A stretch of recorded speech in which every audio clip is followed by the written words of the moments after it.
The season of Lent officially began on Ash Wednesday, which we marked 4 days ago. Originally, though, the 40 days of Lent began today, the first Sunday in Lent.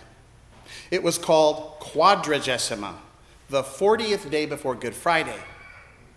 As you may know, the number 40 has symbolic power in the Bible. Jesus was tempted 40 days in the desert. Noah's flood lasted 40 days. The Israelites wandered in the wilderness 40 years. So the number is important to our faith. But at some point, possibly in the 11th century, it was decided that Sundays should not be counted as Lenten days of fasting, because all Sundays are resurrection days, and so they echo that Sunday of Easter when Jesus rose from the dead. But that left the medieval church 6 days short of their symbolic 40-day goal. So to make up the difference, they just moved the start of Lent back to the Wednesday before Lent one, adding 4 days, hence Ash Wednesday. And then they tacked on Good Friday and Holy Saturday at the end, adding 2 days.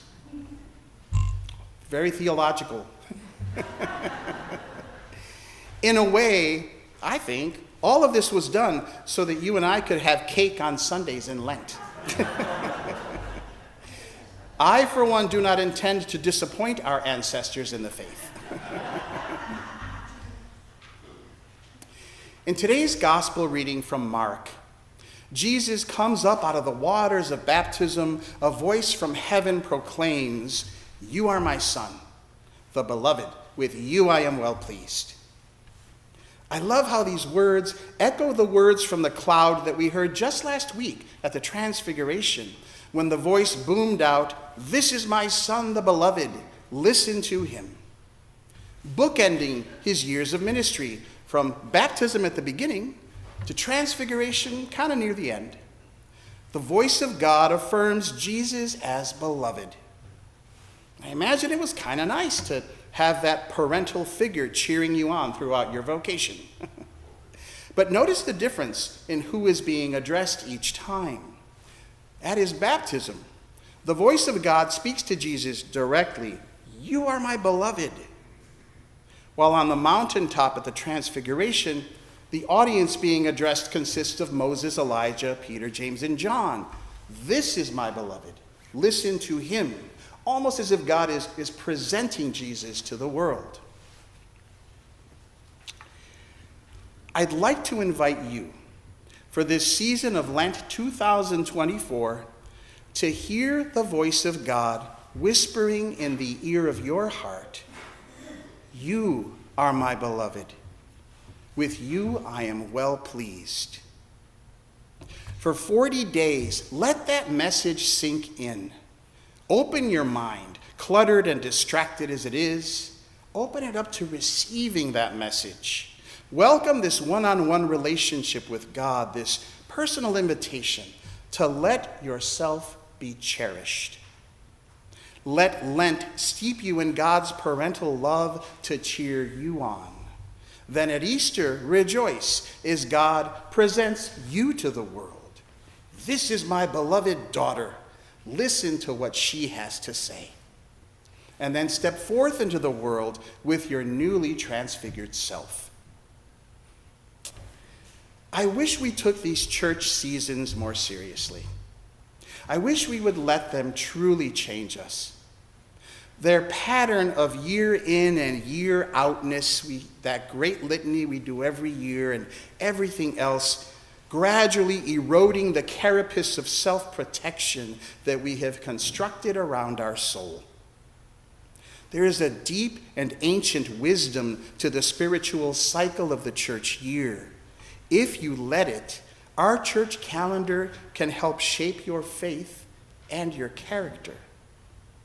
Similar to how nature's seasons guide creation through the year, from growth in the spring to maturity in summer, decline in fall, and death in winter.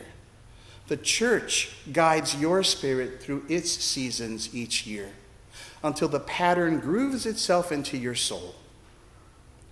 But only if you let it. Unlike nature, you need to opt in to these seasons. I wish we took them more seriously. Not incidentally, the word Lent comes from the Old English word Lengten, or springtime, also related to the West Germanic langitinas, or lengthening. So nature and church share these deeper meanings of kind of blossoming and lengthening days. It's important to see how Lent is not just about death. It's more about a state of dormancy, of preparation for new life, roots growing under the soil of your spirit, making ready to burst forth as the days lengthen into Easter and rebirth and resurrection. After Jesus' baptism, the Spirit immediately drove him out into the wilderness. The Greek word for immediately, euthys, shows up 41 times in Mark's gospel. Clearly, there is an urgency to his narrative as it constantly yanks us by the arm into the next scene. And the Spirit drove him out into the wilderness. The Greek word for drove is ekbala. It's a violent movement. Jesus is shot out like a cannonball into the desert. The same word ekbala forms our word ballistics. So yanked from belovedness at his baptism into wilderness, Jesus suddenly confronts the devil's temptations. One way to look at this kind of jarring narrative shift is to think of Satan whispering in Jesus' ear, "So you're beloved, are you? Prove it." Mark doesn't dwell on the story like Matthew and Luke do, but you know the story. You hungry, Jesus? Turn these stones into bread. Feeling vulnerable? Jump off the temple to remind yourself that in fact you are always protected by angels. Feeling weak? Worship me and I'll give you power over all the nations. How Jesus proves his belovedness is by choosing to remain hungry, vulnerable, and weak. He lessens himself into humanity rather than taking that easier path of divinity, knowing that the relationships he is about to forge with his disciples and his followers needs to happen alongside them and not top down. Jesus scales down his divinity. So I invited you to spend this Lent hearing God's voice calling you beloved. But like Jesus, these 40 days are also wilderness for us. You are my beloved. Do you believe it? Unlike Satan, God is not looking for proof from you, but how will you show forth God's cherishing of you?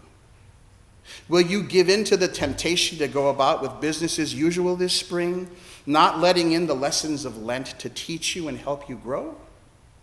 Or will you let yourself lie dormant for 40 days, hungry, vulnerable, and weak, trusting God to water your soul and tend to your heart? Do you believe you are beloved? Will you do the internal work that will strengthen you so that you shine forth at Easter? That's what all this deprivation stuff is about, this giving up of chocolates and such. That's why the prayer, the fasting, and the almsgiving. It's not to make you sad. It's to focus you on what really matters. In his book, A Season for the Spirit, Martin L. Smith writes, "The Spirit is wind driving us towards places where we will be exposed to liberating truth." I think of Lent as a desert in which to learn these truths. Still, what I mostly want to do is hang out at the oasis every day in that desert.